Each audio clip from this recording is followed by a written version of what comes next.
When should I retire? Hi, I'm Angie. Thanks for joining me here at Life Squared. Welcome to Life Squared, brought to you by the Perfectly Imperfect Network, from imperfect folk everywhere. When should I retire? Question we inevitably are going to be faced with at a certain point in our lifetime. And how do you know? I mean, the age you are isn't necessarily what is going to dictate that. I mean, it has a lot to do with it. But there are a lot of other things you need to ask yourself and you need to identify to know when it's right for you. Because no two people are alike. Some people like to retire in their 50s. Others, that is just not good. I mean, not even just financially, but mentally and emotionally, it's just not the best thing for them. So here's some questions that we think you need to ask yourself. Is the job negatively affecting your health? As you do get older, health becomes an issue. And some jobs are just impossible to do when you get older. You have to think about that. We were talking to a dentist the other day that's going to have to retire early simply because the arthritis in his hands are so bad and he's in so much pain. He's not going to be able to work as long as he had originally planned.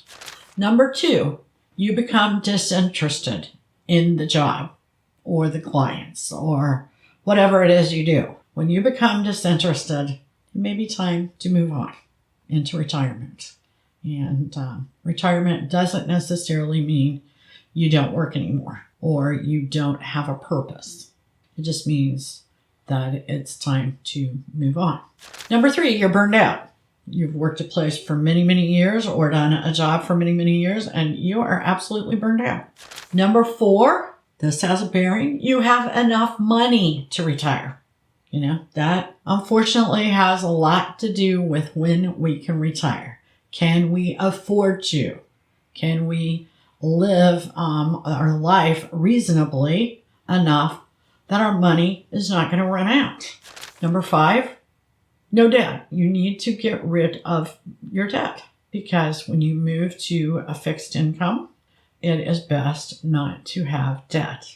Number 6, you want to pursue a second act. Now, this can be an interest you have, a career, a hobby, whatever, a second act. I love second acts. I love stories about second acts. I think that pursuing something different after you retire is the greatest gift you can give yourself. Number 7, you begin to dread going to work. If you're starting to dread going to work and you're of the right age and you have enough money and you've taken care of debt and you have something else you want to do, it's time to go. So there you have it. When should you retire? When should I retire? When should anybody retire? Thanks for joining us here at Life Square. Please hit the subscribe button, the like button, tell your friends about us. I'm Angie Lynn, and I'd like to thank you personally for joining us here at Life Square. We really appreciate you joining us today at Life Squared on the Perfectly Imperfect Network. To get more content, please consider subscribing. If you have any questions or feedback, we'd love to hear from you in the comments section. Thanks for watching.